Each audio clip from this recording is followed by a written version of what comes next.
مسلمان خاتون کے بارے میں بات کریں گے کہ ایک مسلمان عورت کو کیسا ہونا چاہیے۔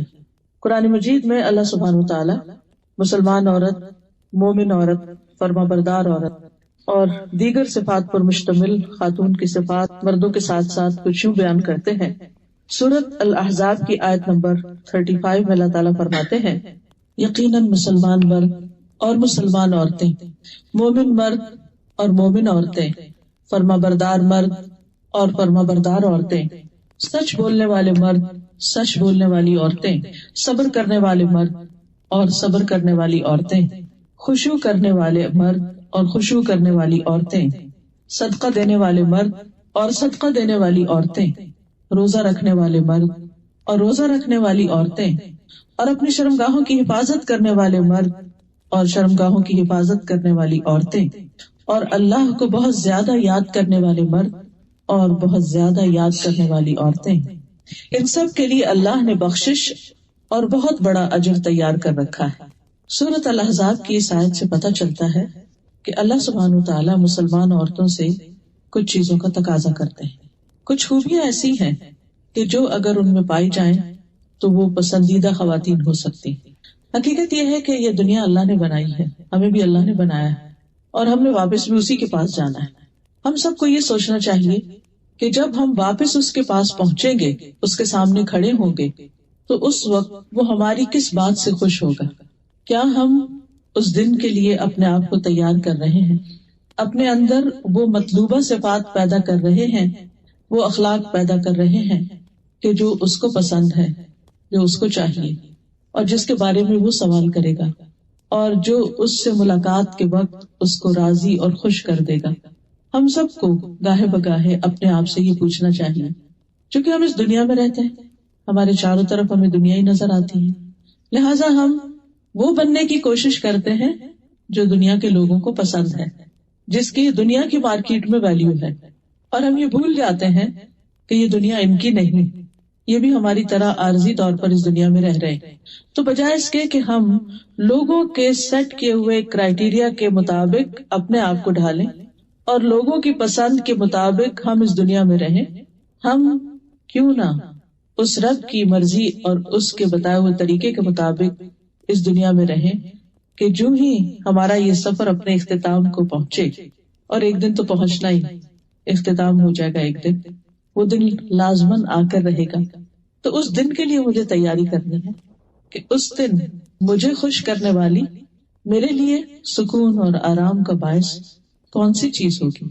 اس دن میرے ساتھ جو سلوک کیا جائے گا وہ کس بنیاد پر ہوگا۔ اس دن کے لیے لازم ہے کہ ہم اپنے آج کے دن کو، آج کی زندگی کو ایسا بنائیں کہ جو کل فائدہ دے۔ خوش نصیب ہے وہ لوگ کہ جن کے لیے اللہ سبحانہ وتعالیٰ فرماتا ہے، رضی اللہ عنہم ورضوا عنہ، اللہ ان سے راضی ہو گیا اور وہ اللہ سے راضی ہو گئے۔ اور جب ان کے پاس موت آتی ہے تو فرشتہ آ کر کیا کہتا ہے؟ یا ایتھا النفس المطمئنۃ ارجعی الی ربک راضیۃ مرضیہ فادخلی فی عبادی وادخلی جنتی، کہ اے نفس مطمئنہ، واپس چلو اپنے رب کی طرف، اس حال میں کہ تم رب سے راضی اور رب تم سے راضی، آؤ میرے بندوں میں داخل ہو جاؤ، میرے بندوں میں شامل ہو جاؤ، یعنی خاص بندے جو ہیں اس کے، آؤ میری جنت میں داخل ہو جاؤ۔ یہ ہے اصل کامیابی کہ جس انسان کو موت کے وقت یہ پکار آئے، یہ آواز آئے کہ اے نفس مطمئنہ، رب تم سے راضی ہے، جیسے تم اپنے رب سے راضی ہو، رب بھی تم سے راضی۔ آج ہم اپنے آپ سے پوچھیں کہ کیا میں اپنے رب سے راضی ہوں، اس کے احکامات پر، اس کے فیصلوں پر، اس کے دین پر، اس کے بتائے ہوئے طریقوں پر؟ کیا وہ جو کچھ مجھ سے چاہتا ہے میں اسے خوشی سے قبول کرتی؟ کیونکہ اصل کامیابی اسی میں ہے، اور اسی کا ذکر ان آیات میں کیا گیا ہے کہ وہ کون سی صفات ہیں کہ جو ایک مسلمان کے اندر ہونی چاہیے، مرد ہو یا عورت ہو۔ مردوں اور عورتوں کا ساتھ ساتھ ذکر کیا گیا، اور تمام صفات میں دونوں برابر کے شریک ہیں، کوئی ڈسکریمنیشن نہیں، کوئی فرق نہیں، جو مردوں سے چاہا گیا وہی عورتوں سے چاہا گیا۔ تو آئیے ہم دیکھتے ہیں کہ ان آیات میں ہم سے کیا کہا گیا ہے، اور پھر یہ کہ صحابیات کی زندگی کیسی تھی، جو اللہ کی پسندیدہ ترین خواتین تھیں، انہوں نے زندگی کیسے گزاری، اللہ تعالیٰ ہم سے کیا چاہتا ہے۔ تو سب سے پہلی چیز ایک مثالی مسلمان خاتون جو ہوتی ہے اس کا اپنے رب سے ایک مضبوط تعلق ہوتا ہے. فرسٹ اینڈ فور موسٹ اپنے رب کے ساتھ ون آن ون کنیکشن، اپنے رب پر ایمان لانا اور اس کے دین کو، اس کے بتائے ہوئے طریقہ زندگی کو خوشی سے قبول کرنا. تو سب سے پہلی چیز ایمان ہے، اور اس میں ہم دیکھتے ہیں کہ سب سے پہلی عورت جو نبی صلی اللہ علیہ وسلم پر ایمان لائی وہ حضرت خدیجہ رضی اللہ تعالی عنہا ہے. آپ جس حالت میں دنیا میں یعنی غار حرا سے تشریف لائے تھے، آپ ڈرے ہوئے تھے، گھبرائے ہوئے تھے، خوف زدہ تھے، لیکن حضرت خدیجہ رضی اللہ تعالی عنہا نے آپ کو دیکھتے ہی آپ پر کوئی شک نہیں کیا، وہ خوف زدہ نہیں ہوئی، بلکہ انہیں پورا یقین تھا کہ جس شخص کے اندر ایسا اخلاق ہے جس کا وہ ذکر بھی کرتی ہے کہ جو دوسروں کی مدد کرنے والا ہے، جو غریبوں کے کام آنے والا ہے، اس کو اللہ تعالیٰ رسوا نہیں کرے گا. اور آپ نے جب بتایا انہوں نے کیا دیکھا کہ فرشتے کو اس طرح دیکھا اور ان کو کیا دیا گیا، یعنی اقرأ بسم ربک الذی خلق، تو فوراً آپ پر ایمان لے آئے. نبی صلی اللہ علیہ وسلم نے فرمایا وہ مجھ پر اس وقت ایمان لائی جب لوگوں نے میرا انکار کیا، میری اس وقت تصدیق کی جب لوگ میری تکذیب کر رہے تھے، اپنے مال سے میری اس وقت مدد کی جبکہ لوگوں نے مجھے اس سے دور رکھا. تو یہ ہے حضرت خدیجہ ہمارے لیے ایک بہترین رول ماڈل کہ جو اللہ کے رسول صلی اللہ علیہ وسلم کو، جبکہ آپ اپنی کسی بہت بڑی قوت کی حالت میں نہیں تھے، ایک پریشانی کی حالت میں تھے، لیکن اس کے باوجود جو کچھ انہوں نے کہا اس کو مان لیا، اس پر ایمان لائی. پھر اسی طرح ہم دیکھتے ہیں کہ ان سے بھی پہلے کچھ ایسی خواتین ہیں کہ جنہوں نے اپنے ہی ایمان کی حفاظت کی، جن میں سر فہرست حضرت آسیہ کا نام ملتا ہے جو فرعون کی بیوی تھی. وَضَرَبَ اللَّهُ مَثَلًا لِّلَّذِينَ آمَنُوا امْرَأَتَ فِرْعَوْنَ اذ قالت رب ابن لی عندک بیتا فی الجنہ. ایمان لانے والوں کے لیے اللہ تعالیٰ فرعون کی بیوی کی مثال پیش کرتا ہے جب اس نے دعا کی اے میرے رب میرے لیے اپنے پاس جنت میں گھر بنا دے. وہ ایک عام خاتون نہیں تھی، یعنی وہ کوئی عام نہیں خاتون تھی. حضرت آسیہ جو تھی وہ ایک بادشاہ کی بیوی تھی، ناز و نام میں پلی تھی، ایک محل میں رہتی تھی، دنیا کی ہر نعمت ان کو میسر تھی. ایسا نہیں تھا کہ وہ کوئی ڈپرائیوڈ خاتون تھی یا کسی مصیبت کی باری تھی یا ان کی زندگی میں کوئی بہت پریشانیاں تھی جس کی وجہ سے انہوں نے دین کا راستہ اختیار کیا. آج کل تو ہمارے ہاں یہ سمجھا جاتا ہے نا کہ جس کو سب کچھ ملا ہوا ہے، جس کے پاس ساری نعمتیں ہیں، اسے کیا ضرورت ہے کہ وہ اللہ اللہ کرے. یہ تو وہ لوگ کرتے ہیں کہ جو کسی مشکل کا شکار ہوتے ہیں. لیکن حضرت آسیہ کے پاس سب کچھ تھا، اس کے باوجود جب انہیں جنت کا پتہ چلا، اللہ سبحانہ تعالیٰ کی پہچان ہوئی، تو دنیا کی چیزیں انہیں حقیر نظر آئیں کہ تو کچھ بھی نہیں. ان کے پاس وہ سب کچھ تھا جو ایک عورت خواب دیکھ سکتی، یعنی جس کا ایک عورت تصور کر سکتی. لیکن حقیقت یہ ہے کہ جس شخص کا آخرت پر ایمان ہو جاتا ہے، جو جنت کی نعمتوں کو جان لیتا ہے، تو اس کے لیے پھر دنیا بہت حقیر ہو جاتا ہے. اس کی منزل پھر دنیا نہیں رہتی. وہ دنیا میں تو بس جیتا ہے اور اپنی ضرورت پوری کرتا ہے. اس کے خوابوں کی منزل پھر جنت ہو جاتی اور اس کے لیے وہ کچھ بھی قربان کر سکتا ہے. اور یہی وہ خاتون ہے کہ جنہوں نے دعا کی رب ابن لی عندک بیتا فی الجنہ، اے میرے رب میرے لیے اپنے پاس جنت میں گھر بنا دے. اور کہتے کہ جب انہیں ایمان لانے کی بنا پر تکلیفیں دی گئی، ان پر طرح طرح کا ظلم و ستم کیا گیا، ان کے ہاتھوں پہ میخیں گاڑ دی گئی، یعنی کیل لگا دیے گئے، اور ان کو دھمکیاں دی گئی کہ تم اگر نہیں باز آتی تو تمہارے ساتھ بہت برا سلوک کیا جائے گا. تو حدیث میں آتا ہے کہ جب انہوں نے اللہ سے یہ دعا مانگی کہ اللہ مجھے ظالم لوگوں سے چھٹکارا دے، تو اللہ تعالیٰ نے جنت میں ان کے گھر سے پردہ ہٹا کر ان کو وہ گھر بھی دکھا دیا کہ جس کی وہ دعا مانگ رہی تھی. پھر ہم دیکھتے ہیں کہ ایمان اور اسلام کے بعد جو خاص خصوصیت ہے وہ ہے اطاعت گزاری کی. والقانتین والقانتات، کہ مومن عورت جو ہوتی ہے وہ اپنے رب کی اطاعت کرنے والی ہوتی، رب کی بات مانتی اور ہمیشہ مانتی. قنوت جو ہوتا ہے اس میں دوام ہوتا ہے، ہمیشگی ہوتی، یعنی کبھی دل چاہ تو مان لیا، کبھی نہیں چاہ تو نہ مان، کسی جگہ مان لیا اور کسی جگہ چھوڑ دیا اللہ کا حکم نہیں. قانتین وہ ہوتے ہیں کہ جو ہمیشہ ہر جگہ ہر موقع پر اللہ کی بات کو پریفرنس دیتے ہیں، اللہ کی اطاعت کرتے ہیں. اور اس میں ہم دیکھتے ہیں حضرت مریم کی مثال.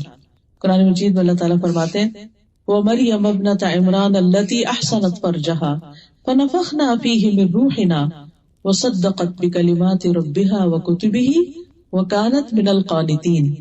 اور عمران کی بیٹی مریم کی مثال اللہ نے دی جس نے اپنی شرمگاہ کی حفاظت کی تو ہم نے اس میں اپنی ایک روح پھونک دی، یعنی عیسیٰ علیہ السلام کے ساتھ وہ پریگننٹ ہو گئی، اور اس نے اپنے رب کی باتوں کی اور اس کی کتابوں کی تصدیق کی، ان کو سچا مانا۔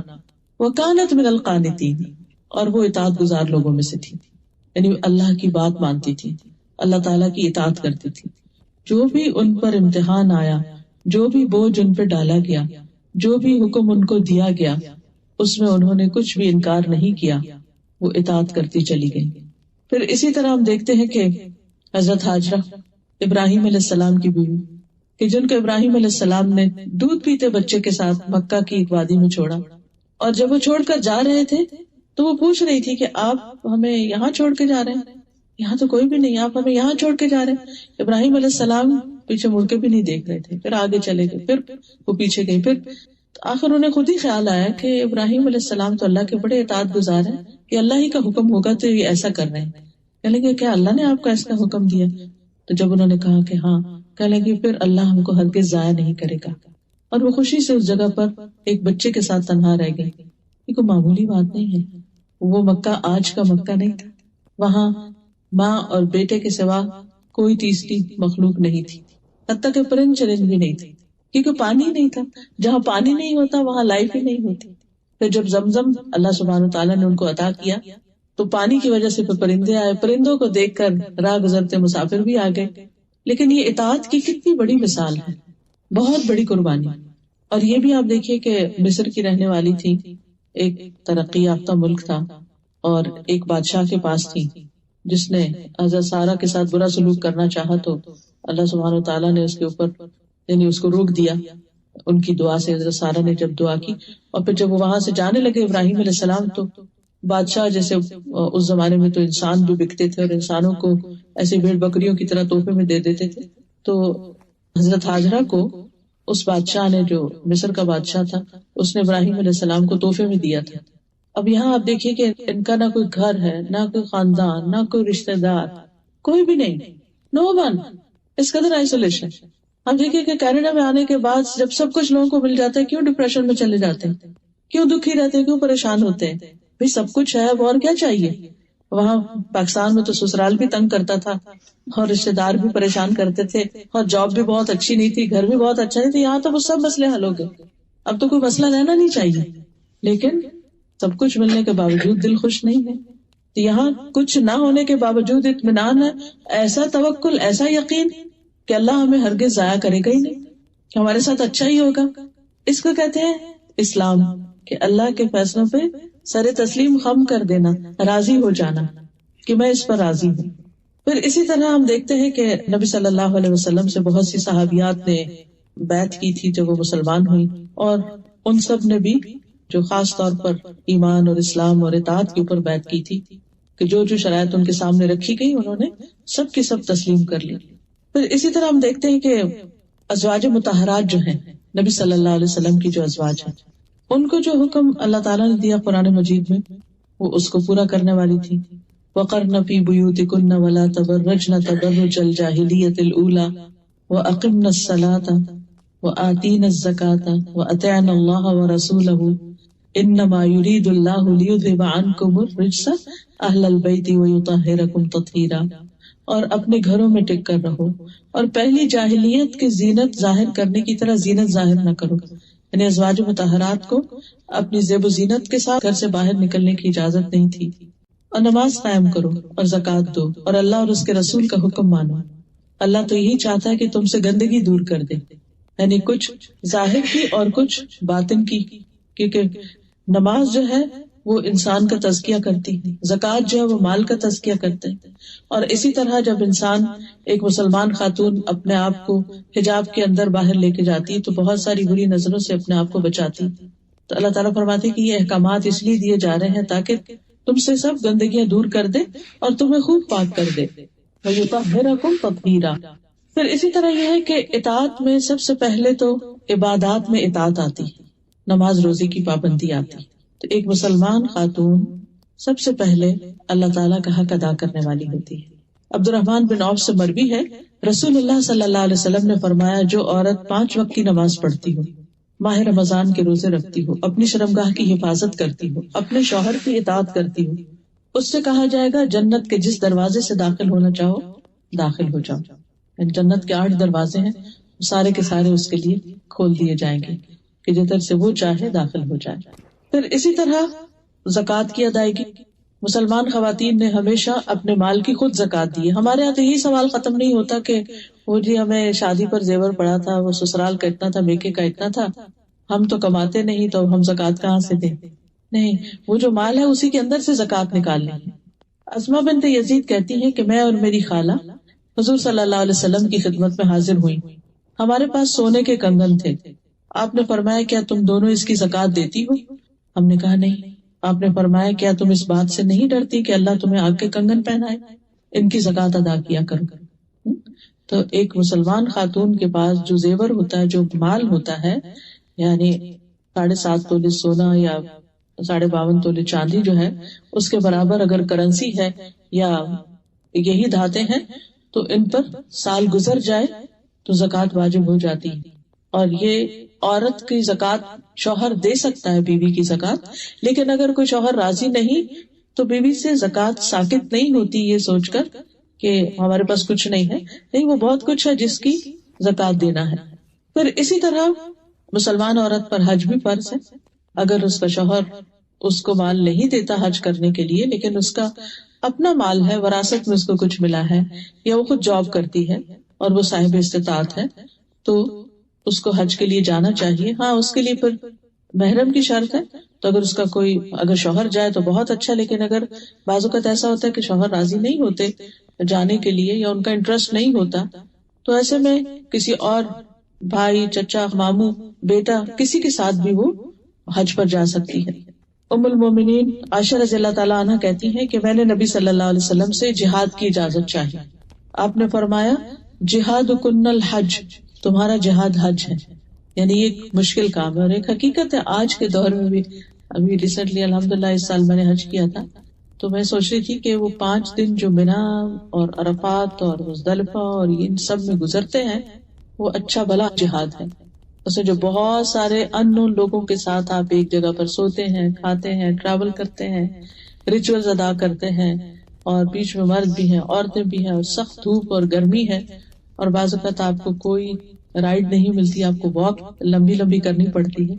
میری ایک جاننے والی ہے تو ان کو اتفاق سے خیمہ بہت پیچھے ملا، اور کسی وجہ سے وہ انہیں جانا تھا طواف کرنے کے لیے، تو کچھ خیمے میں بھول آئیں۔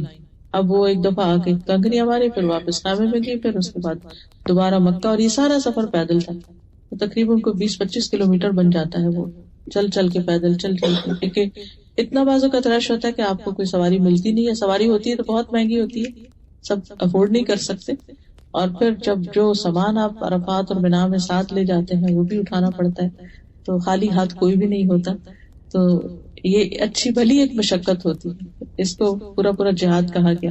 تو جتنے بھی ہمارے پر فرائض عائد ہوتے ہیں، نماز ہو، روزہ ہو، حج ہو، زکوٰۃ ہو، اور روزے کے معاملے میں یہ کہ بہت سی خواتین ویسے تو رمضان میں روزے رکھ لیتی ہیں، لیکن جو پیریڈز کی وجہ سے روزے چھٹتے ہیں یا بچے کی پیدائش کے بعد ان سے غافل ہو جاتے ہیں، اور بعض اوقات کئی سالوں کے روزے جمع ہو کر وہ پھر سینکڑوں میں پہنچ جاتے ہیں، تو ان کو بھی جلد ادا کرنے کی فکر کرنی چاہیے، کیونکہ انسان کی عمر جو آگے بڑھتی جاتی ہے اس کے اندر پھر اسٹیمنا کم ہوتا جاتا ہے، اور خصوصاً اگر عادت نہ ہو روزہ رکھنے کی۔ پھر اسی طرح یہ ہے کہ دیگر فرائض جو ہیں ان کو ادا کرنا جو ہے وہ بھی لازم ہے، اس میں نماز، روزہ وغیرہ کے علاوہ دین کی تعلیم حاصل کرنا اور دین کی تعلیم آگے پہنچانا، کیونکہ طلب العلم فریضۃ علی کل مسلم، علم حاصل کرنا ہر مسلمان پر فرض ہے، اس میں مرد ہو یا عورت، دونوں پر فرض ہے۔ ازواج مطہرات کے لیے بھی لازم تھا، ان کو خاص طور پر جو حکم دیا گیا وَاذْكُرْنَ مَا يُتْلَى فِي بُيُوتِكُنَّ مِنْ آیَاتِ اللَّهِ وَالْحِکْمَةِ، کہ تمہارے گھروں میں جو اللہ کی کتاب کی آیات پڑھی جاتی ہیں اور حکمت کی باتیں، تم ان کا ذکر کرتی رہو۔ یعنی ذکر کرنے کے 2 معنی ہوتے ہیں، ایک ہے اپنے لیے ذکر کرنا، اس کا مذاکرہ کرنا، قرآن مجید کو حفظ کرنا، یاد کرنا، سیکھنا، پڑھنا، اور دوسرا ذکر کرنے کا مطلب یہ کہ دوسروں کے سامنے ذکر کرنا۔ پھر اسی طرح یہ ہے کہ عبادات میں خاص طور پر جو اس آیت میں جس کا ذکر ہے وَالذَّاكِرِينَ اللَّهَ كَثِيرًا وَالذَّاكِرَاتِ، اور کثرت سے ذکر کرنے والی عورتیں اور کثرت سے ذکر کرنے والے مرد، تو مسلمان عورت جو ہے وہ اللہ کے ذکر کے معاملے میں بہت حریص ہوتی ہے.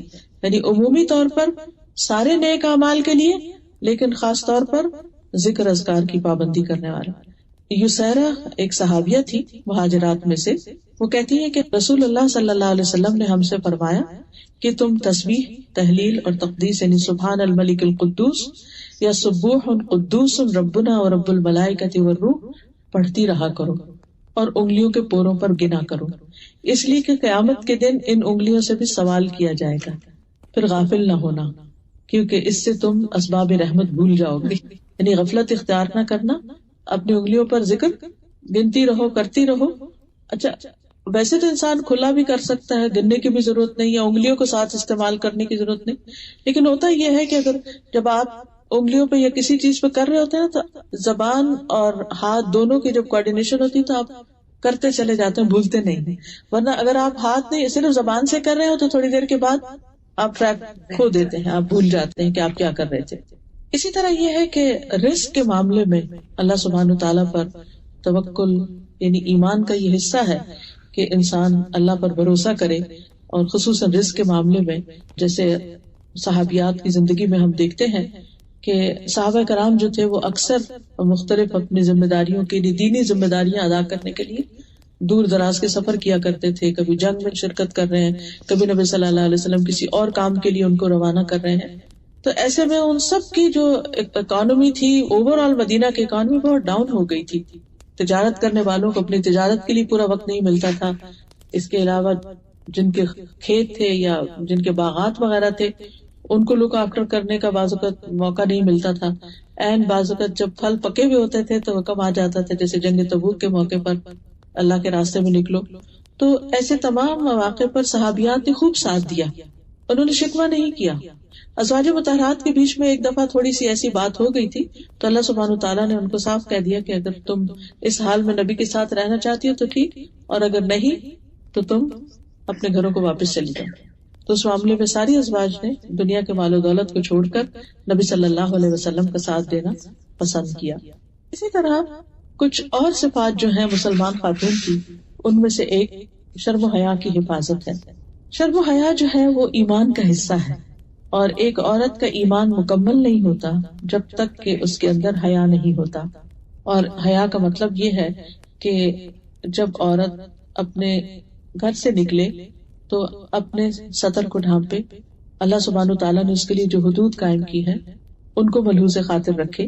پھر اسی طرح یہ بھی ہے کہ گفتگو میں کہ جب مردوں کے ساتھ بات ہو رہی ہو تو اس میں انسان ایک تمیز اور ایک ادب کے دائرے میں رہ کر بات کرے.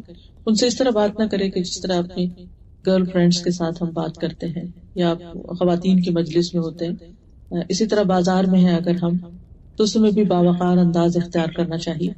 اپنی نظروں کی حفاظت کرنی چاہیے. قرآن مجید میں اللہ تعالیٰ فرماتے ہیں وَقُلْ لِلْمُؤْمِنَاتِ يَغْضُضْنَ مِنْ أَبْصَارِهِنَّ، کہ مومن عورتوں سے کہہ دیجیے کہ اپنی نگاہیں نیچی رکھیں. لیکن نیچے رکھنے کا مطلب یہ ہے کہ خواہ مخواہ میں ادھر ادھر نہ دیکھا جائے بلکہ اپنے کام پر فوکس کیا جائے. اور خصوصاً مردوں کو ضرورت کے وقت انسان کسی کو دیکھ لیتا ہے، لیکن ایسی نگاہ سے نہ دیکھے کہ جس میں شیطان کا بیچ میں دخل ہو. پھر اسی طرح خاص طور پر اس آیت کے اندر جو مسلمان عورت کی صفت بتائی گئی ہے وہ ہے اپنی شرم گاہوں کی حفاظت کرنے والی خواتین. یعنی اللہ تعالیٰ نے زنا کو مرد کے لیے اور عورت دونوں کے لیے حرام قرار دیا ہے. اپنے سطر کی حفاظت کرنا، ایسا لباس پہننا کہ جس میں مردوں کو اٹریکشن نہ ہو اور کوئی مرد اس کو اپروچ نہ کرے اپنی کسی بری نیت کے ساتھ. پھر اسی طرح ایسا لباس نہ پہنا جائے جو بہت ٹائٹ ہو یا سی تھرو ہو کہ جس میں عورت کا جسم نظر آ رہا ہو. پھر اسی طرح یہ ہے کہ مسلمان عورت کی جو خوبیاں ہیں حیا کے علاوہ وہ شکر گزاری ہے. شکر گزاری جو ہے یہ بے حد ضروری ہے اور یہ ایمان کی تکمیل کرتی ہے. اگر ہم قرآن مجید کا آغاز دیکھیں تو اس میں الحمدللہ رب العالمین سے بات شروع ہوتی ہے. یہ سب تعریف، سب شکر اللہ کے لیے جو رب العالمین ہے. اور شکر گزاری جب انسان کے اندر ہوتی ہے، قناعت ہوتی ہے، تو انسان کو اطمینان نصیب ہوتا ہے. وہ جو بات کی تھی نا میں نے کہ جب فرشتے آ کے کہیں گے یا ایتھا النفس المطمئنہ، تو وہ نفس مطمئنہ شکر گزاری کے ساتھ ہی حاصل ہوتا ہے. اور اس میں شکر گزاری کیا ہے کہ انسان شکوے شکایات نہ کرے. عام طور پر چھوٹی چھوٹی باتوں سے ہم ہرٹ ہو جاتے ہیں بعض اوقات، اور اس میں کوئی بھی ہم سے حال پوچھ لے تو ہم سارا قصہ بتانا شروع کر دیتے ہیں، اور پھر اس وجہ سے مختلف طرح کی غیبت کا بھی انسان شکار ہو جاتا ہے، اور زبان کی بے احتیاطی بھی ہو جاتی. بعض اوقات انسان ساری زندگی نیک کام کرتا ہے لیکن ایک جملہ ایسا زبان سے نکالتا ہے کہ جو اللہ تعالیٰ کو پسند نہیں آتا، اس کے پچھلے سارے اعمال ضائع ہو کر رہ جاتے ہیں. شکوہ اور شکر دو اپوزٹ چیزیں، کمپلینٹس اور گریٹفلنس ہونا. تو کمپلینٹ کرنا جو ہے یہ اللہ تعالیٰ کو پسند نہیں. کسی سے بھی اگر آپ کو کوئی ناراضگی ہے یا شکایت ہے تو اس کو بلیم کرنے کے بجائے تم ایسا نہیں کرتے تم ایسا کرتے ہو، بہتر یہ ہے کہ دوسرے کو یہ بتایا جائے کہ اس کو کیا کرنا چاہیے، یعنی سجیسٹو انداز اختیار کریں. ہمیں عام طور پر کانفلکٹ مینجمنٹ نہیں آتی کہ اگر کسی سے اختلاف ہو گیا ہمارا کہ کسی نے ہماری بات نہیں مانی تو ہم نے اس کو کس طرح کنونس کرنا ہے. بعض اوقات ہم غصے میں آ جاتے ہیں، بعض اوقات ہم بول چال چھوڑ دیتے ہیں، بعض اوقات ہم اپنے آپ میں بند ہو جاتے ہیں، یعنی کمیونیکیشن چھوڑ دیتے ہیں. اس کا نتیجہ کیا ہوتا ہے کہ مسئلہ حل نہیں ہوتا، مسئلہ بڑھنا شروع ہو جاتا ہے اور انسان کی زندگی مشکل میں آ جاتی ہے. کبھی کچھ لوگ رونا شروع کر دیتے ہیں، کچھ لوگ شاؤٹنگ شروع کر دیتے ہیں. تو ان میں سے کوئی بھی پرابلم جب ہوتا ہے شاؤٹنگ سے حل نہیں ہو سکتا. وقتی طور پہ ہو سکتا ہے کوئی دوسرا شخص دب جائے، خاموش ہو جائے. اسی طرح اگر آپ بول چال بند کریں گے تو مسئلہ تو حل نہیں ہوگا. اسی طرح جتنے بھی ایسے طریقے، تو ہمیں یہ سیکھنا چاہیے کہ بجائے شکوے شکایتیں کرنے کے اور ناراض ہونے کے اور ادھر ادھر کے کام کرنے کے، وہ طریقہ اختیار کیا جائے کہ جس میں ہم دوسرے کو خیر خواہی سے ایک بات بتا دیں، چاہے وہ ہمارا شوہر ہو چاہے ہمارے بچے ہوں. اپنی ایکسپیکٹیشنز واضح کریں کہ آپ ان سے کیا چاہتے ہیں، ان کی کون سی بات آپ کو بادر کرتی. اگر آپ سامنے بات کر سکیں تو سامنے کر لیں، نہیں کر سکتے تو لکھ کر لیں، میسج کر دیں، کچھ بھی کریں، لیکن دوسرے کو بتائیں. لیکن اس کے ساتھ ساتھ اب درگزر بھی، معاف کرنا بھی، کیونکہ جب تک انسان دوسروں کو معاف نہیں کرتا، اگر ہر چھوٹی بڑی بات دوسروں کی پکڑ لی جائے تو اسے گزارا نہیں ہو سکتا، زندگی نہیں گزرتی. ایسا نہیں ہو سکتا کہ ہمارے اندر کوئی ایسی بات نہیں کہ جو دوسروں کو تکلیف نہ دیتی ہو. ہمارے اندر بھی بہت سی ایسی چیزیں ہوتی ہیں کہ جس سے دوسرے اگری نہیں کرتے. کوئی بھی چیز ہماری دوسروں کو اچھی نہیں لگ سکتی. بعض اوقات غلط فہمی کی بنا پر دوسرے ہرٹ ہو جاتے ہیں، بعض اوقات ہماری مخصوص عادتیں ہوتی ہیں جو دوسروں کی عادتوں سے مختلف ہوتی ہیں، جن کو وہ ٹالریٹ نہیں کر سکتے. تو ایسی تمام چیزوں میں انسان کو درگزر کرتے چلے جانا چاہیے تاکہ آگے کا سفر چلتا رہے. پھر اسی طرح مسلمان خاتون کے اندر قناعت کی صفت بھی ہونی چاہیے کہ اللہ نے جو کچھ اس کو دیا ہے اس کو اچھے سے استعمال کرے اور اس پر راضی بھی ہو. کوئی مشکل وقت آئے، کوئی تکلیف آئے، کیونکہ زندگی میں کچھ نہ کچھ تو ہوتا ہی رہتا ہے، اللہ تعالیٰ نے خود بتا دیا. پھر اسی طرح صبر کرنا. صبر کیا ہے کہ وَلَنَبْلُوَنَّكُمْ بِشَيْءٍ مِّنَ الْخَوْفِ، کبھی خوف ہوتا ہے، وَالْجُوعِ، کبھی بھوک ہوتی ہے، وَنَقْصٍ مِّنَ الْأَمْوَالِ، کبھی مال کم ہو جاتے ہیں، جاب چلی جاتی، بزنس ڈاؤن ہو جاتا ہے، وَالْأَنفُسِ، کبھی لوگ چلے جاتے ہیں، فوت ہو جاتا ہے کوئی، وَالثَّمَرَاتِ، کبھی آپ کو جو کام کا آؤٹ پٹ ہوتا ہے یا آؤٹ کم ہوتا ہے وہ نہیں آپ کو نظر آتا. آپ ایفرٹ لگا رہے ہوتے ہیں لیکن اس کے کوئی ثمرات آپ کو نہیں ملتے. اور بعض اوقات لٹرل معنوں میں جو لوگ کاشتکاری کرتے ہیں وہ فصل اگاتے ہیں، ساری کی ساری ختم ہو جاتی، ضائع ہو جاتی، کچھ بھی نہیں آپ کو ملتا. تو ایسی تمام چیزوں میں انسان کو صبر کی ضرورت ہوتی ہے. اللہ تعالیٰ سے ناراض ہونے کی بجائے ایسے مواقع پر اپنے آپ کو اچھے طریقے سے کیری کرنا، اللہ کی رضا پہ راضی رہنا، اور اس تکلیف میں بھی خیر کے پہلو کو سامنے رکھنا، یہ بہت ضروری ہوتا ہے. پھر اسی طرح بیماری کی شکل میں بعض اوقات انسان کے اوپر مشکل آ جاتی ہے تو اس میں انسان صبر کرے. ایک خاتون تھی مدینہ میں، تو ان کو مرگی کا دورہ پڑ جاتا. وہ نبی صلی اللہ علیہ وسلم کے پاس سے کہنے لگی اللہ کے رسول صلی اللہ علیہ وسلم آپ دعا کر دیں کیونکہ جب مجھے یہ فٹ پڑتا ہے تو میرا جسم کا سطر بھی کھل جاتا ہے، بے ہوش ہو کے گر جاتی ہوں، مجھے پتہ نہیں چلتا. آپ نے فرمایا اگر تم چاہو تو میں تمہارے لیے دعا کرتا ہوں، لیکن اگر تم صبر کرو اس بیماری پر تو تمہارے لیے جنت ہے. کہنے لگی کہ میں صبر کروں گی، آپ بس یہ دعا کر دیں کہ جب میں اس تکلیف میں ہوں تو میرا سطر نہ کھلے. کتنی فکر تھی اس کو، تو آپ نے اس کے لیے دعا کی، اس کے بعد اس کا سطر نہیں کھلا. تو اس بارے میں عطا بن ابی رواح جو ایک تابعی ہیں وہ کہتے ہیں کہ ابن عباس نے مجھ سے کہا کہ میں تمہیں ایک جنتی عورت دکھاؤں. میں نے عرض کیا کیوں نہیں. فرمایا یہ سیاہ فام عورت جو ہے یہ نبی صلی اللہ علیہ وسلم کی خدمت میں حاضر ہوئی تھی تو آپ نے اس کو جنت کی بشارت دی تھی. بعض تکلیفیں انسان کو لگ جاتی ہیں, بعض بیماریاں ایسی ہوتی ہیں کہ علاج کے باوجود, دعا کے باوجود, سارے کام کر لینے کے باوجود وہ تکلیف دور نہیں ہوتی. ایسے میں انسان پھر بھی صبر کرے اور اللہ کی رضا پر راضی رہے, کیونکہ مومن کو تو ایک کانٹا بھی چبھتا ہے تو اس کے لیے اجر ہی اجر ہوتا ہے. تو کوئی بھی چھوٹی تکلیف ہو یا بڑی تکلیف, اس پر صبر اجر کی نیت سے کرتے رہے.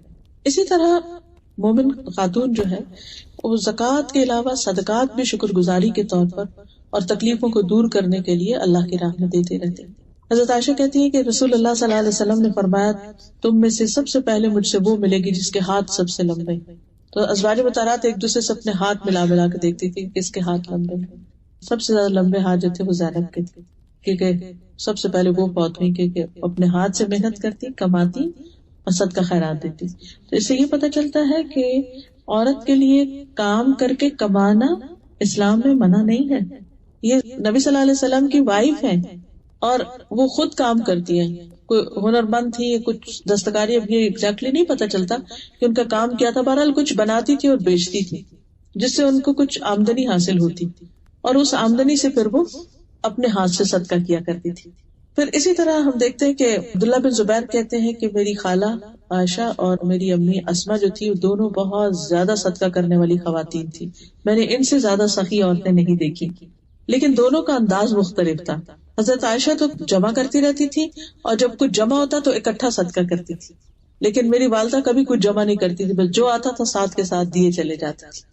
بعض اوقات ہم یہ سوچتے ہیں کہ ہاں ہمارے ہسبینڈ ہر مہینے انہوں نے وظیفے مقرر کر رکھے ہیں, یہاں بھی خرچ کرتے ہیں وہاں بھی کرتے ہیں. وہ بے شک کریں, لیکن آپ خود بھی کریں. آپ کی آمدنی میں سے آپ اگر کام کرتے ہیں, جاب کرتے ہیں تو بھی ٹھیک ہے, اگر نہیں کرتے تو جو آپ کو جیب خرچ ملتا ہے ہسبینڈ کی طرف سے وہ بھی آپ کا اپنا ذاتی مال ہو جاتا ہے, اس میں سے آپ کر سکتے ہیں. پیرنٹس کی طرف سے اگر کچھ ملتا ہے یا کوئی بھی آپ نے کہیں پر کچھ اپنا شیئر ڈال رکھا ہے, اس کی کوئی آمدنی ہے, جو کچھ بھی آپ کا ہے, آپ کی ذاتی ملکیت, چاہے کیش ہے, کائنڈ ہے, کچھ بھی, اس میں سے آپ خرچ کر سکتے ہیں. اور پھر یہ ہے کہ اس معاملے میں اپنے شوہر سے بھی تعاون کرنا چاہیے. بعض اوقات وہ کچھ کہیں ڈونیشن دینا چاہتے ہیں یا کوئی والنٹیئر کرنا چاہتے ہیں تو ہم اس میں تعاون نہیں کرتے یا ہمیں اعتراض ہو سکتا ہے. تو ایسے میں اگر آپ سفارش کر دیں یا آپ ان کو انکریج کریں تو جو کچھ وہ کریں گے اس کا بھی اجر آپ کو ملے گا. اور اس میں ہم دیکھتے ہیں کہ ایک انصاری خاتون تھی, ان کے شوہر نبی صلی اللہ علیہ وسلم کے گیسٹ کو لے کر آ گئے اور بچے رو رہے تھے بھوک سے, لیکن کھانا بس اتنا تھا کہ بچوں کو یا کھلاتے یا پھر مہمان کو کھلاتے. انہوں نے بچوں کو اسی طرح سلا دیا اور خود بھی بھوکے تھے اور بہانے سے چراغ بجھا کے سارا کھانا مہمان کو کھلا دیا.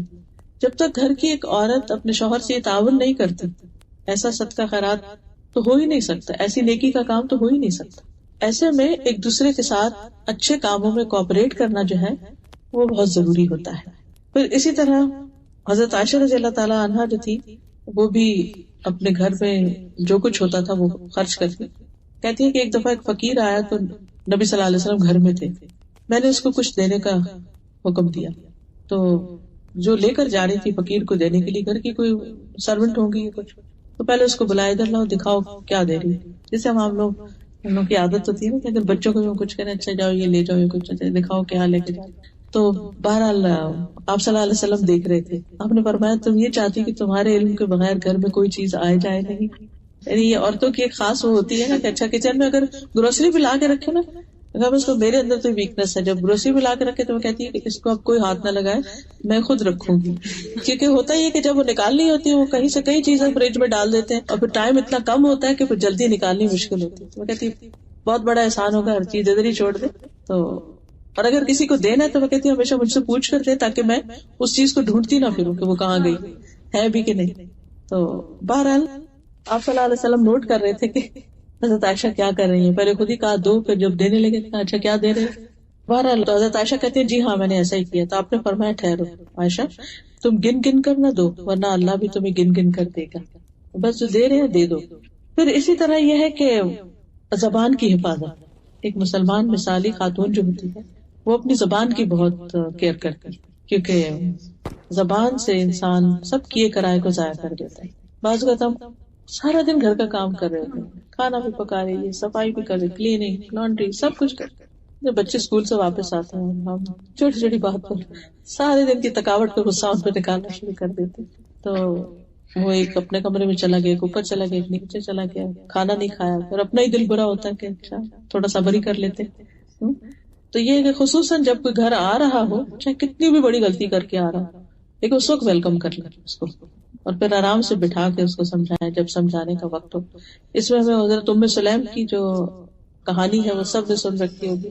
کسی ان کا بیٹا فوت ہو گیا اور بیٹے کو ڈھانک دیا، بیمار تھا، شوہر نے آگے پوچھا بھی، سفر پہ گئے ہوئے تھے، پیچھے سے فوت ہوا، اسے کہ کیا حال ہے بچے کا، کہنے پہلے سے ٹھیک ہے، اور پھر جو ان کو کھانا کھلایا، خوش کیا، سب کچھ کیا، اور اس کے بعد بہت اچھے سے پوچھا اگر کوئی امانت تمہارے پاس رکھے اور پھر واپس لے لے تو تم کیا کرو گے؟ میں تو واپس کروں گا، تمہارا بیٹا بھی اللہ کی امانت تھا، اللہ نے واپس لے لیا۔ کیا تربیت ہے، کیا انداز ہے، یعنی یہ ہے اخلاق اور یہ ہے کردار کے اعلیٰ ترین نمونے، کہ بڑے سے بڑے غم پر اتنا، یعنی آپ دیکھیے کہ اگر ہمیں اپنے بچوں کے بارے میں ایک اوپر سے دم کی بھی آواز ہونے کا لگتا ہے گرا ہے، ہمارا دل پکڑا جاتا ہے اور ہم وہیں سے بولنا شروع کر دیتے ہیں کیا یعنی فوراً ہم ایک پینک ہی خود ہی کریٹ کر دیں گے۔ ہمارے دل بہت چھوٹے ہیں، ہمیں دعا کثرت سے مانگنی چاہیے، رب اشرح لی صدری، اللہ میرے سینے کو کھول دے۔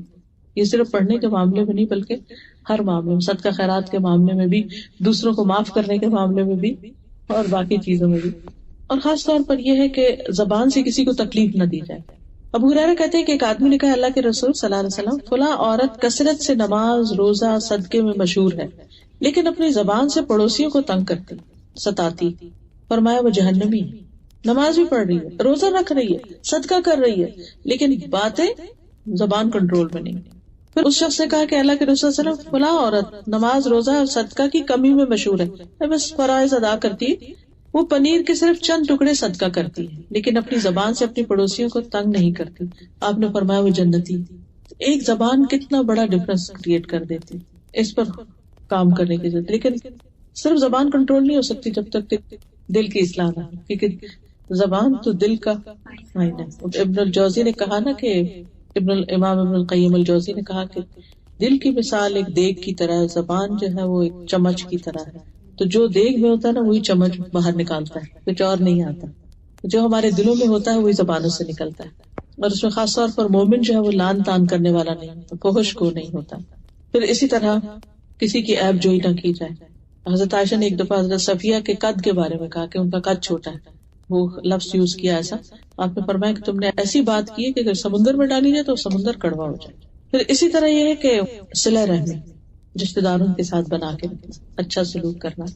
اس میں خاص طور پر آپ صلی اللہ علیہ وسلم نے حضرت اسماء کو تاکید کی تھی کہ وہ اپنی والدہ کے ساتھ صلہ رحمی کرے، جبکہ وہ ابھی اسلام نہیں لائی تھی، لیکن مکہ سے صرف کسی مدد کے لیے اپنی بیٹی کے پاس آئی تھی، مدد لینے کے لیے۔ ام شریک انصار میں سے ایک غنی عورت تھی، مالدار عورت تھی، اللہ کے راستے میں بہت خرچ کرتی تھی، ان کے گھر میں بہت مہمان آتے تھے۔ آپ کو یاد ہوگا کہ جب ایک خاتون کو طلاق ہوئی تھی اور ان کو عدت گزارنا تھی اپنی، تو آپ صلی اللہ علیہ وسلم نے ان کا گھر تجویز کیا تھا، لیکن ساتھ ہی فرمایا کہ ان کے گھر میں لوگ بہت آتے ہیں تو تمہارا رہنا مناسب نہیں ہوا۔ پھر اسی طرح نرم دلی، نبی صلی اللہ علیہ وسلم نے خاص طور پر حضرت عائشہ سے کہا کہ اے عائشہ، اللہ سے ڈرنا اور نرمی اختیار کرنا، یعنی نرمی کو اپنے اوپر لازم کر لو، کیونکہ نرمی جس چیز میں ہوتی ہے اسے خوبصورت بنا دیتی، اور جس چیز سے کھینچ لی جاتی ہے اسے بدنما کر دیتی۔ پھر اسی طرح حقوق العباد میں سے یہ بات بھی ہے کہ دوسروں کے ساتھ اپنے پڑوسیوں کی، رشتہ داروں کی، باقی لوگوں کی خبر رکھنا کہ کس حال میں ہے، کسی مالی مدد کی ضرورت ہے ان کو، یا جسمانی مدد کی ضرورت ہے، کوئی بیمار تو نہیں، کسی کو اور کچھ مشکل تو نہیں۔ ابراہیم کہتے ہیں کہ میری بیوی بیمار پڑ گئی تو اس زمانے میں میں ام درداء کے پاس جایا کرتا تھا، یہ فقیہہ عورت تھی۔ جب میں جاتا تو وہ پوچھتی تمہاری بیوی کیسے، میں کہتا کہ بیمار ہے، تو وہ کھانا منگواتی اور میں کھانا کھاتا، کیونکہ گھر سے کھانا نہیں کھا کے آیا ہوتا تھا۔ اس کے بعد واپس آتا۔ ایک مرتبہ میں ان کے پاس آیا تو بولی اب اس کا کیا حال ہے؟ میں نے کہا تقریباً ٹھیک ہے۔ انہوں نے کہا جب تم کہتے تھے کہ وہ بیمار ہے تو میں تمہارے لیے کھانا منگواتی تھی، اور اب تم کہتے ہو کہ قریب قریب صحیح ہے تو اب میں تمہارے لیے کچھ نہیں منگواؤں گی۔ اسی طرح ایک خاتون تھی مدینہ میں، صحیح بخاری میں ان کا واقعہ آتا ہے، یہ ہر جمعے کو خاص کھانا بنا کر صحابہ کو کھلاتی تھی۔ سہل بن سعد کہتے ہیں ہمیں جمعے کے دن کی بہت خوشی ہوتی تھی۔ ایک بزرگ خاتون تھی، وہ چکندر کی جڑیں لے کر اپنی ہانڈی میں پکاتی تھی اور اوپر سے کچھ جو کے دانے اس میں ڈال دیتی، چقندر جو ملا کے پکاتے. تو ہم جمعہ کی نماز پڑھ کر ان کی ملاقات کو جاتے، وہ ہمارے سامنے یہ کھانا رکھا کرتی. جمعہ کے دن ہمیں بڑی خوشی اسی وجہ سے رہتی کہ ہم جمعہ کے بعد، کیونکہ جمعہ پڑھ کر ہی ہم صبح کا کھانا کھایا کرتے تھے، اس سے پہلے کچھ نہیں کھاتے تھے. اور کہتے ہیں کہ اللہ کی قسم نہ اس میں چربی ہوتی تھی نہ گھی ہوتا تھا، بس وہ ویجیٹیبل اور جو پکے ہوئے ہوتے تھے. آپ خود سوچیے کہ کیا ذائقہ ہوتا ہوگا، لیکن پھر اس کے باوجود صحابہ بہت خوش ہوتے تھے. پھر اسی طرح یہ ہے کہ اپنے گھر والوں کا خیال اور اپنے خاندان سے تعلق، اور گھر والوں میں خاص طور پر سب سے پہلا حق جو ہے وہ شادی کے بعد شوہر کا حق ہوتا ہے، اس کا خیال رکھنا اور اس کے حقوق کو ادا کرنا اور اس کے ساتھ وفادار رہنا. نبی صلی اللہ علیہ وسلم نے فرمایا عورت اس وقت تک ایمان کی حلاوت نہیں پا سکتی، یعنی ایمان کی مٹھاس سویٹنس نہیں پا سکتی جب تک کہ وہ شوہر کا حق ادا نہیں کرتی.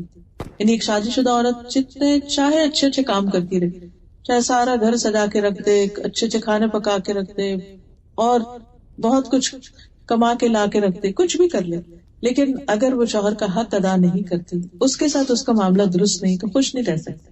یعنی خوشی کا انحصار بہت اچھے کپڑوں یا بہت اچھے گھر یا بہت اچھے کھانوں میں نہیں ہے. خوشی انسانوں سے ملتی ہے، اور انسانوں سے خوشی اس وقت ملتی ہے جب ہم انہیں خوش رکھنے کی کوشش کرتے ہیں. اور خوش رکھنے کے لیے خاص طور پر ان کی بات ماننا. فالصالحات قانتات، صالحات نیک عورتوں کی صفت قرآن مجید میں بتائی گئی کہ وہ فرما بردار ہوتی ہیں، شوہر کی نافرمانی نہیں کرتی. پھر اسی طرح اگر شوہر ناراض ہو جائے تو اس کو منانا بھی، اس پر بھی اجر ہے عورت کے لیے. اس کا مطلب نہیں کہ صرف عورت ہی منائے، لیکن چونکہ ہم عورتوں کی ذمہ داریوں کی بات کر رہے ہیں تو اس لیے اس بات کا ذکر کرنا مناسب ہے. پھر اسی طرح خصوصاً شوہر کی شکر گزاری کہ جو وہ محنت کرتا ہے، کما کر لاتا ہے یا جو بھی کام کاج کرتا ہے. نبی صلی اللہ علیہ وسلم نے فرمایا اللہ تعالیٰ اس عورت کی طرف نظر رحمت سے نہیں دیکھتا جو اپنے خاوند کا شکریہ ادا نہیں کرتی، حالانکہ وہ اس سے بے نیاز نہیں ہو سکتی، یعنی اس کے بغیر رہ بھی نہیں سکتا، لیکن اس کی چھوٹی چھوٹی باتوں پر ناراض ہو کر اس کا احسان نہیں مانتی. تو اس کا احسان ماننا جو ہے وہ بہت ضروری ہے. اور ناشکری کیا ہے؟ حضرت اسما کہتی ہیں کہ ایک مرتبہ نبی صلی اللہ علیہ وسلم میرے پاس سے گزرے تو میں اپنی دوستوں کے ساتھ تھی. آپ نے ہمیں سلام کیا اور فرمایا کہ احسان کرنے والوں کی ناشکری سے بچو. میں نے عرض کیا یا رسول اللہ صلی اللہ علیہ وسلم، احسان کرنے والوں کی ناشکری سے کیا مراد ہے؟ آپ نے فرمایا ہو سکتا ہے کہ تم میں سے کوئی عورت اپنے ماں باپ کے گھر لمبا عرصہ بیٹھی رہی، یعنی کئی سال گزر گئے، ایج زیادہ ہو گئی، رشتہ نہیں آ رہا تھا، پھر اس کے بعد اللہ تعالیٰ نے اس کو شوہر دیا، رشتہ آیا، شادی ہوئی، اور اس کے ذریعے اللہ تعالیٰ پھر اولاد بھی دے دے، پھر کسی دن غصے میں آ کر ناشکری کرے اور یوں کہے کہ میں نے تجھ سے کوئی خیر نہیں پائی، مجھے یہاں کچھ بھی نہیں ملا. تو یہ کہنا جو ہے یہ ناشکری کے الفاظ ہیں. پھر اسی طرح شوہر کے مال کی حفاظت، حتیٰ کہ صدقہ خیرات کی بھی اگر بڑی اماؤنٹ نکالنی ہو تو اس کی اجازت ضروری، اللہ یہ کہ وہ آپ کے اپنے پیسے ہیں. پھر اگر شوہر کچھ نہ کرتا ہو یا بیمار ہو یا کسی وجہ سے اس کی آمدنی کم ہو تو عورت اگر خود کما کر بچوں پر خرچ کر رہی ہے یا شوہر کو بھی ایون سپورٹ کر رہی ہے تو یہ بھی اس کے حق میں صدقہ لکھا جاتا ہے. پھر اسی طرح مشکل حالات میں شوہر کا ساتھ دینا. حضرت اسماء بنت زبیر جو تھی وہ اپنے ہسبینڈ کے ساتھ ان کے باغوں میں کام بھی کرتی، ان کے گھوڑے کی دیکھ بھال بھی کرتی. وہ کہتی کہ گھوڑے کی دیکھ بھال سے زیادہ کوئی مشکل کام نہ تھا میرے لیے کہ میں ان کے لیے یعنی اس کو لک آفٹر کرتی. حضرت زبیر کے اونٹ کے لیے گٹلیاں کوٹتی تھی اور اس کا چارہ بناتی تھی. آپ تو کہ گٹلی کو توڑنا ہو تو کتنی مشکل لگتی. اور ان کے جانوروں کو پانی پلاتی، ان کے ڈول کو سیتی. کہتے کہ پھر کچھ عرصے کے بعد نبی صلی اللہ علیہ وسلم نے میرے پاس ایک خادم بھیج دیا اور میں گھوڑے اونٹ وغیرہ کی دیکھ بھال سے بری ذمہ ہو گئی. ایسے لگا جیسے مجھے انہوں نے آزاد کر دیا، میں اس سے پہلے اپنے آپ کو کام کے بوجھ سے قید محسوس کرتی تھی. پھر اسی طرح بچوں کے ساتھ مہربانی، بچوں کے ساتھ حسن سلوک، ان کی دینی تربیت، یہ مسلمان عورت کی ذمہ داریوں میں سے. یعنی بچوں کو صرف کھلانا پلانا، صرف دنیا کا ایجوکیشن دینا ہی ہمارا فرض نہیں. ایک مسلمان عورت کی ذمہ داری بچوں کو اسلام سے روشناس کرنا بھی ہے. ان کی دینی تعلیم کا بندوبست یا تو انسان خود سکھائے اور یا پھر اس کے لیے انتظام کرے. پھر اسی طرح بچوں کے معاملات پر گہری نظر بھی رکھنا، ان کو ادب، تمیز، ڈسپلن اور اخلاق سکھانا. نماز روزہ تو خیر وقت کے ساتھ ساتھ ہوگا ہی. اور پھر آخری بات یہ ہے کہ مسلمان عورت جو ہے وہ اپنے ذاتی عبادات، حقوق و لباد کے علاوہ دین کی خدمت میں بھی حصہ لیتی ہے. اور اس کے لیے سب سے پہلی چیز دین کی سمجھ بوجھ حاصل کرنا. نبی صلی اللہ علیہ وسلم نے انصار کی عورتوں کی تعریف فرمائی تھی کہ انصار کی عورتیں بہت اچھی ہیں، جنہیں دین کی سمجھ بوجھ حاصل کرنے میں شرم مانے نہیں ہوتی، یعنی جس قسم کا بھی سوال ہوتا ہے وہ پوچھ لیتی. بعض لوگ ان کے دل میں سوال ہوتا ہے لیکن شرم کے بارے کہ لوگ کیا کہیں گے، یا جس سے پوچھ رہے وہ کیا کہے گا، میرے بارے میں پتہ نہیں کیا سوچے، تو وہ پوچھتے نہیں. لیکن یہ ہے کہ نبی صلی اللہ علیہ وسلم نے اس بات کی تعریف کی ہے جب ایک خاتون جو ہے یعنی دین کا علم حاصل کرتی ہے. اسی طرح ایک خاتون آپ کی خدمت میں حاضر ہوئی، کہنے لگی کہ آپ سے ہمیشہ مرد ہی استفادہ کرتے رہتے ہیں، آپ ہمارے لیے بھی کوئی دن مخصوص کریں کہ جس میں ہم آپ کے پاس آئیں اور آپ سے سیکھیں. تو آپ نے پھر سب کو ایک جگہ ایک دن بتا کر جمع کیا اور پھر اللہ نے جو آپ کو سکھایا تھا وہ ان خواتین کو سکھایا. پھر اسی طرح قرآن مجید کی روشنی میں امر بالمعروف اور نہی عن المنکر کی ذمہ داری بھی خواتین کی ہے. سورۃ التوبہ کی آیت نمبر 71 ہے، والمؤمنون والمؤمنات بعضهم اولیاء بعض یأمرون بالمعروف وینہون عن المنکر ویقیمون الصلاة ویؤتون الزکاة ویطیعون اللہ ورسولہ اولئک سیرحمہم اللہ ان اللہ عزیز حکیم. مومن مرد اور مومن عورتیں ان کے بعض کے دوست ہیں، وہ نیکی کا حکم دیتے ہیں، برائی سے منع کرتے ہیں، نماز قائم کرتے ہیں، زکوٰۃ دیتے ہیں، اللہ اور اس کے رسول کا حکم مانتے ہیں. یہی لوگ ہیں جن پر اللہ ضرور رحم کرے گا، بے شک اللہ غالب کمال حکمت والا ہے. تو اس میں آپ دیکھیے کہ نماز کا ذکر ہے، زکوٰۃ کا ذکر ہے، اللہ اور اس کے رسول کی اطاعت کا ذکر ہے، اور اس کے ساتھ ساتھ امر بالمعروف اور نہی عن المنکر کا، نیکی کا حکم دینا اور برائی سے روکنا. یہ اسلامی معاشرے کی ایک روح ہے، اس سے مسلمان جو ہے وہ خیر اور بھلائی کے کاموں میں آگے بڑھتے ہیں. پھر اسی طرح یہ ہے کہ صحابیات نے صرف تعلیم حاصل کرنے اور سکھانے کا ہی کام نہیں کیا، بلکہ وہ حضرت عمر جو تھے وہ شفا بنت عبداللہ سے مشورے بھی لیا کرتے تھے. وہ ان کی مشورہ کمیٹی کی رکن تھی، جیسے آج کل ہوتا ہے نا کہ پارلیمنٹ کی رکن ہو یا کسی شورا کی رکن ہو.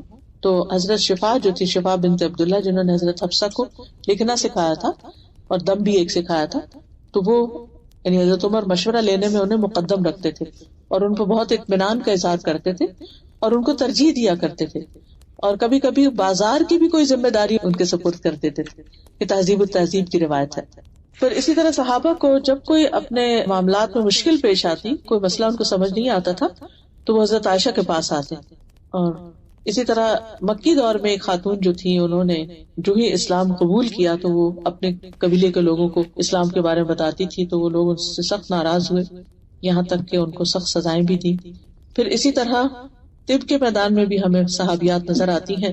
حضرت سعد کو جب خندق کے دن بازو میں چوٹ آئی، زخم آیا ان کی رگ پر، تو ان کی حالت بہت خراب ہو گئی تھی، تو انہیں حضرت رفیدہ کے خیمے میں پہنچایا گیا تھا جو زخمیوں کا علاج کیا کرتی تھی، بلکہ ان کا خیمہ مسجد نبی کے باہر ہی لگا دیا گیا تھا کہ سب لوگ عیادت بھی کر سکیں اور وہ ان کی خیر خائی بھی کرتے. تو بہرحال اوور آل کہنے کا مطلب یہ ہے کہ ایک مسلمان عورت کی نمبر 1 اللہ سے تعلق مضبوط ہوتا ہے، نمبر 2 بندوں کی خدمت اور بندوں کے ساتھ اخلاقی معاملہ اور رویہ بھی اچھا ہوتا ہے، ان کے حقوق کا خیال کرتے ہیں. نمبر 3 یہ ہے کہ ان بندوں میں سے خاص طور پر اپنے خاندان اور گھر والوں کی ذمہ دار ہوتی ہے کہ کلکم راعٍ وکلکم مسئول عن رعیتہ. اور نمبر 3 یہ کہ سوسائٹی اور کمیونٹی کے کام جو ہے ان میں بھی مسلمان عورت ایکٹیو رول پلے کرتی ہے اور اپنی صلاحیتوں کے مطابق گھر کے علاوہ باہر بھی کام کر سکتی ہے، اس میں حرج نہیں ہے. وآخر دعوانا ان الحمد للہ رب العالمین. اب کوئی بات آپ پوچھنا چاہیں تو آپ پوچھ سکتے ہیں.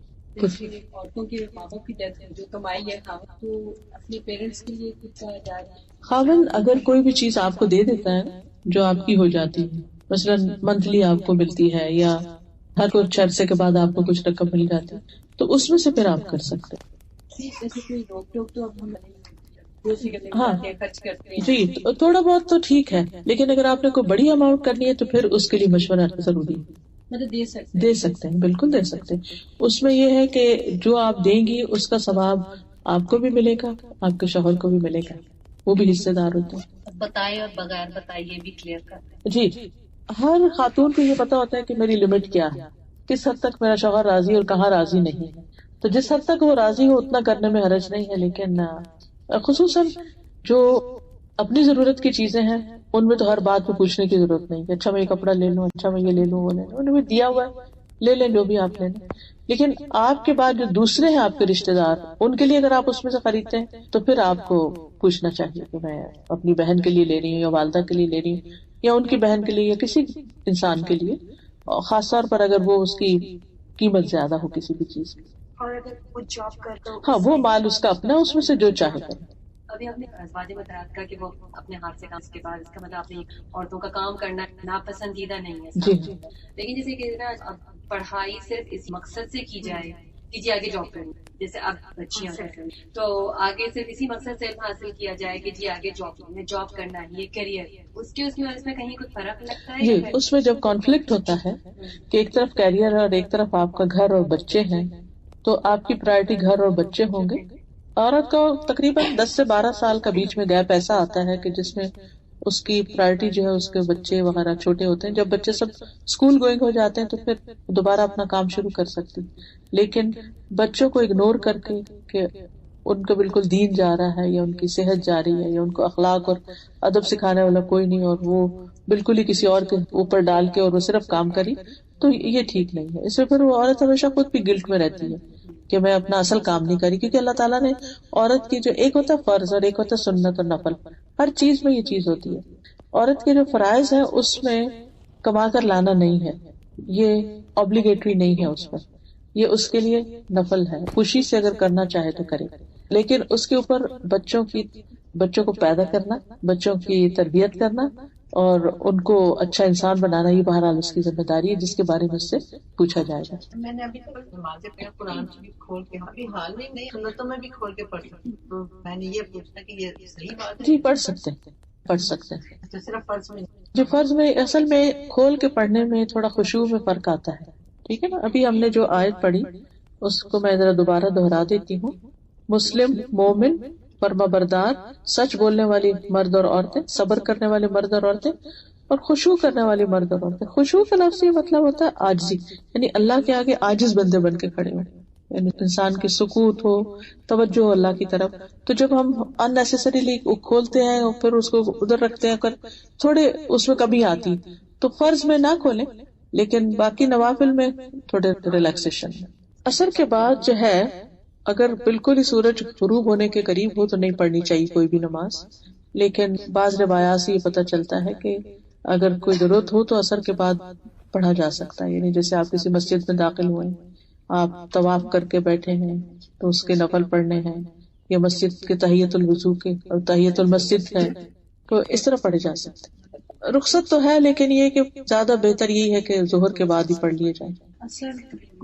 قریب آ جاتا ہے مغرب کے، جی فرض پڑھ سکتے ہیں اس وقت. اچھا مطلب کتنی دیر پہلے تک؟ آخری وقت تک، کیونکہ حدیث میں آتا ہے من ادرک رکعۃ من الصلاۃ فقد ادرک الصلاۃ، جس کو ایک رکعت بھی نماز کی مل گئی نا ٹائم کے اندر، اس کی نماز ہو گئی، اس نے نماز پا لی. یعنی کہ سم ٹائم ہوتا ہے کہ اتنا کلوز ٹائم ہے کہ ہم نے اثر ختم کی اور اتنا وہ اذان ہو گئی، ہاں تو ہو جائے گی آپ کی اثر.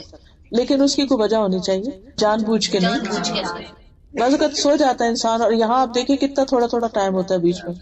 ایسی صورت میں پھر تھوڑے ٹائم میں اگر نہ پڑھنے سے بہتر اس ٹائم کے اندر پڑھی اور بتائیے کہ بندہ کہیں جا رہا ہے ظہر اور عصر کے درمیان میں وہ جو ملا کے پڑھی جاتی ہیں، کیا وہ ٹھیک ہے؟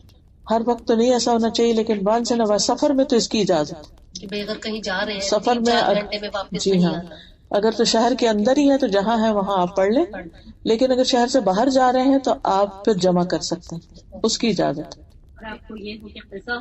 اگر شہر اگر ٹائم داخل ہو گیا تو پھر آپ پڑھ لیجیے. ہاں اگر داخل نہیں ہو تو وہاں پہنچ کے پڑھ لیجیے. اگر سمجھے کہ سفر ہے تو گاڑی کھڑی نہیں کر سکتے تو پھر آپ پڑھ سکتی ہیں.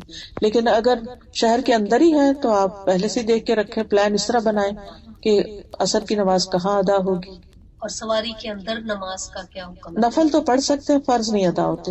جی فرض کے لیے قبلہ رخ ہونا ضروری. گاڑی کے اندر فرض نہیں بیٹھ کے پڑھے جاتے سوائے جہاز کے کہ جس سے اتر نہیں سکتے آپ. تو گاڑی روک کے بھی مطلب یعنی کہ پھر گاڑی روکنی پڑے گی آپ کو، قبلہ کی طرف ہونا پڑے گا. اللہ یہ کہ آپ کسی ایسے ٹریفک جام میں پھنس گئے ہیں کہ آپ کدھر بھی نہیں آپ ہل سکتے تو آپ پھر جہاں ہیں وہیں پڑھ لیں. ایک اور کوشچن، آپ نے کہا تھا کہ اگر کوئی بیماری ہے تو صبر کریں.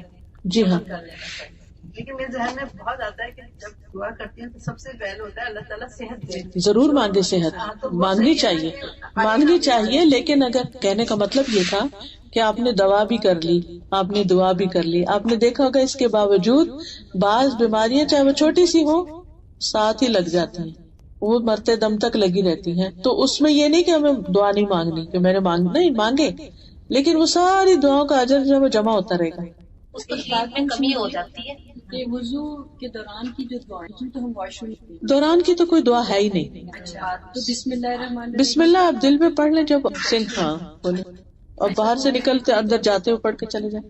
آپ فرض ہی بھی کر سکتے ہیں یا سنت؟ ہر نماز میں ہو سکتا ہے، سجدہ صاحب ہر ایک میں ہو سکتا ہے. اچھا قرآن شریف ہم لوگ پڑھ رہے ہیں اور پڑھتے پڑھتے پھر رکھ دیا تو کیا وہیں سے اسٹارٹ کرنا ہے سورہ یاسین رہ گئی یا پھر دوبارہ نئے سے؟ وقرأوا ما تيسر من القرآن کہیں سے بھی آپ شروع کر سکتے جیسے پڑھتے پڑھتے آپ جیسے ہاف پہ رک گئے، کوئی بند کر دیا پھر چلے گئے پھر تو جہاں سے چھوڑا تھا وہاں سے شروع کر لیں. اگر نہیں تو آپ شروع سے بھی دوبارہ ساری آخر تک پڑھ سکتے ہیں. یعنی کہیں سے بھی پڑھ سکتے ہیں ہم قرآن کا کوئی حصہ، کوئی ضروری نہیں کہ اسے ختم ہی کریں. اور کی اطاعت آپ کہتے ہیں کہ جیسے شوق ہے، ویسے کس حد تک اس کی بات ماننی؟ جہاں اللہ کی نافرمانی نہ ہوتی ہے. نہیں مطلب اگر مرد عبادت گزار نہیں ہے نہیں پڑھتے نماز، تو اگر وہ کہیں نماز نہیں پڑھے تو وہ تو نہیں ماننی ان کی بات. لیکن ان کو کہیں سمجھایا جا سکتا ہے. جی سمجھانا تو اپنی جگہ ہے، تو پیار سے کہیں، کسی طرح کہیں. درجات زیادہ ہے لوگ نہیں بھائی کسی کوئی عادت نہ پسند ہو اور آپ اس کو دل میں اپنے برا کرتے رہتے ہو، کھڑتے رہتے ہو اور بولتے بھی نہیں ہو تو وہ بھی ناشکری میں آتا ہے یا نہیں؟ جو دل میں ہے وہ تو اس پہ پکڑ نہیں. جب تک حدیث میں آتا ہے کہ دل میں آنے والے خیالات پکڑنے ایز لانگ ایز آپ منہ سے بولتے نہیں ہیں یا اس پہ کوئی ایکشن نہیں لیتے. کہ خیال تو آنے میں شیطان ہے، ہر وقت نیگیٹو خیال ڈالتا رہتا ہے.